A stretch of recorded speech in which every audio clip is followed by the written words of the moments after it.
नमस्कार। हमारा आज का विषय पीसीओडी यानी कि पॉलीसिस्टिक ओवेरियन डिजीज। दरअसल आजकल देखा जा रहा है कि खास करके जो टीनेजर्स हैं, महिलाओं में पीसीओडी की शिकायत मतलब एक आम अवधारणा में हो गई है।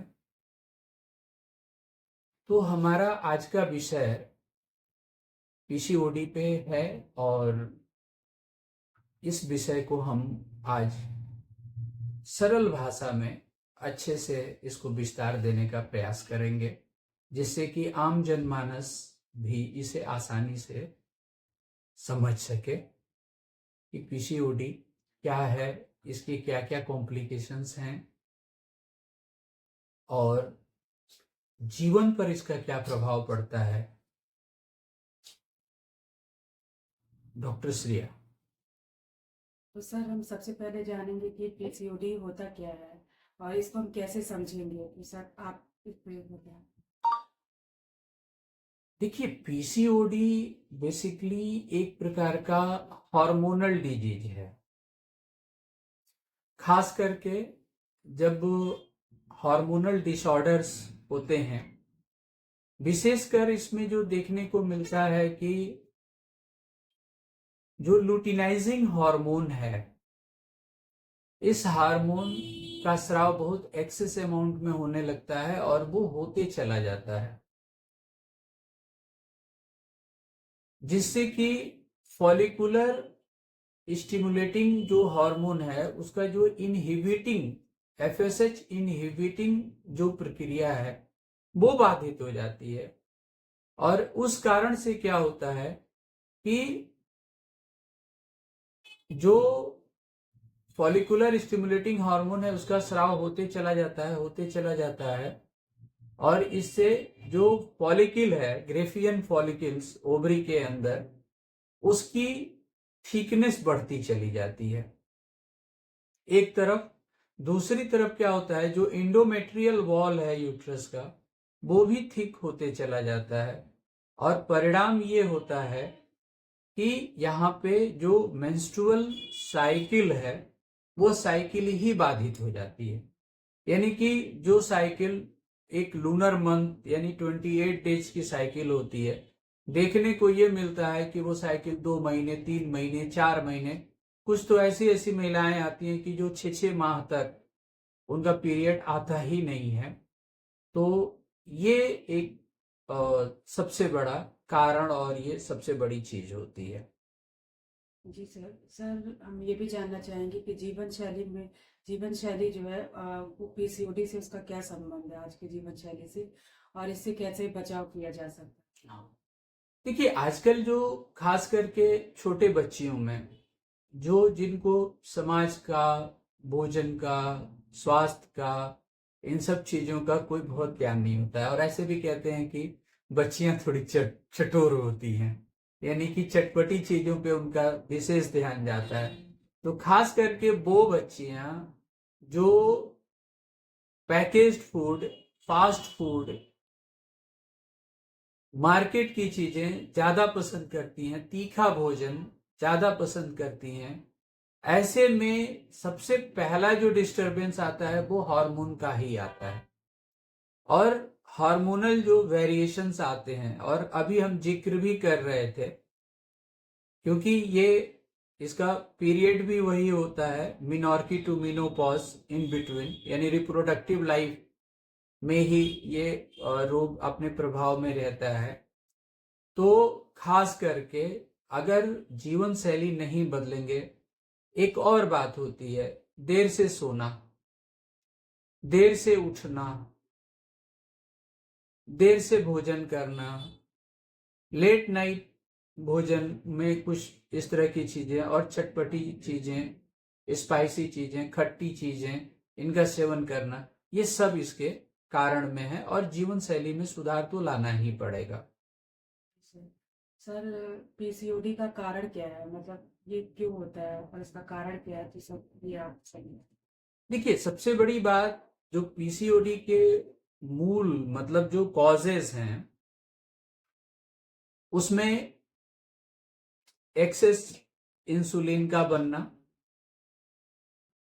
लो ग्रेड इन्फ्लामेशन होना और अनुवांशिक कारण भी रहता है। जैसे जहां पे देखने को मिलता है कि मदर को इस तरह की शिकायत थी, ग्रैंड मदर में भी इस तरह का देखने को मिला, तो ऐसे कंडीशन में हेरिडिटरी भी ये अ, अपना तीस चौथा जो एक कारण है वो है एंड्रोजन हार्मोन। क्योंकि जो सुप्रारीनल ग्लैंड्स हैं वहां पे एंड्रोजन हार्मोन का स्राव होता है। एंड्रोजन हार्मोन ये बताने के लिए काफी होता है कि human is bisexual in nature, यानी कि फीमेल के अंदर फीमेल हार्मोन के साथ साथ मेल हार्मोन की उपस्थिति, यानी कि यही वजह है कि आप देखोगे कि पीसीओडी के केसेस में अनवांटेड हेयर, बियर्ड आना, मुस्टैच आना, हॉर्सीनेस ऑफ वॉइस होना, बॉडी ओबीज हो जाना, तो ये सारे कारण भी कहीं ना कहीं एंड्रोजन हार्मोन की अधिकता के कारण होता है, जिसमें एस्ट्रोजन, प्रोजेस्टेरोन और टेस्टोस्टेरोन तीनों का ही जो लेवल है वो हाई हो जाता है। तो ये एक बहुत बड़ा पॉजिटिव फैक्टर बन जाता है। सर सर होम्योपैथिक विधा में पीसीओडी की चिकित्सा कितनी सफल है, तो सर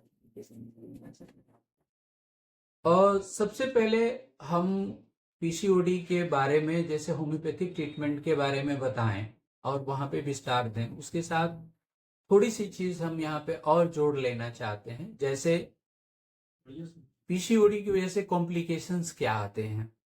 सबसे पहला कॉम्प्लिकेशन है इनफर्टिलिटी, और अक्सर ऐसा ही देखा जाता है कि जब विवाह हुआ, 2 साल 3 साल 4 साल समय बीता, अब बच्चा चाहिए ही चाहिए, तो जैसे ही डॉक्टर्स को टच किए तो पता चला कि जब हमने अल्ट्रासाउंड कराया या सीटी एब्डोमेन कराया तो वहां पे पता चला कि ओवरी पॉलीसिस्टिक है। Gestational diabetes, specially pregnancy cases में, और उस समय में ब्लड प्रेशर का भी बढ़ जाना, इंड्यूस्ड हाई बीपी, मिसकैरेज या प्रीमेच्योर चाइल्ड बर्थ, पूरा होने से पहले ही बच्चे का जन्म हो जाना, नॉन अल्कोहलिक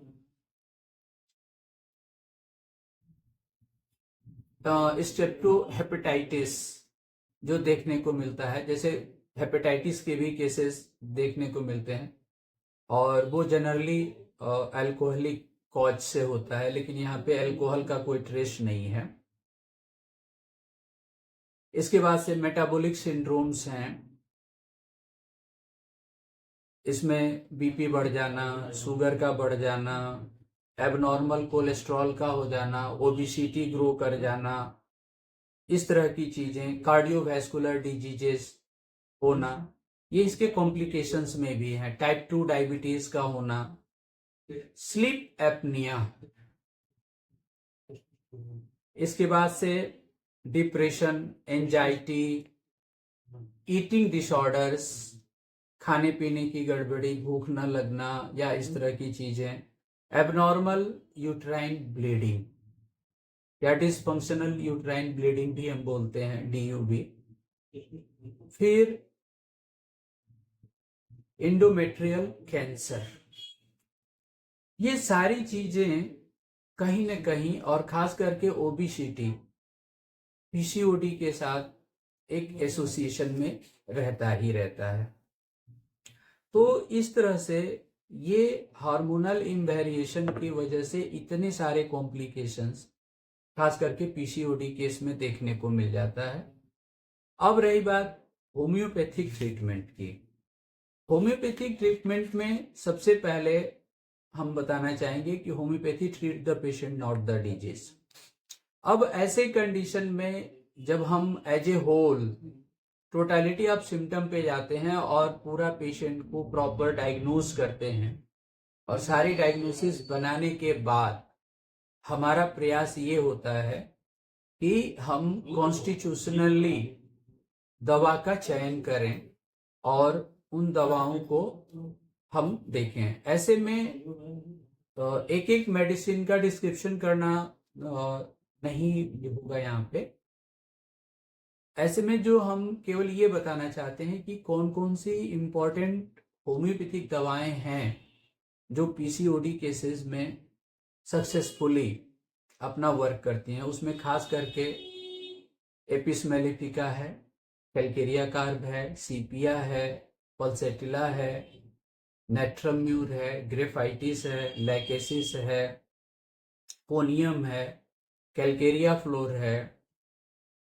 इस तरह से तमाम सारी दवाएं हैं और एक specific as a routine medicine हम बोल सकते हैं जो पीसीओडी केस में देना चाहिए, वो दवा है ओलियम जैकरिस एसिलाई।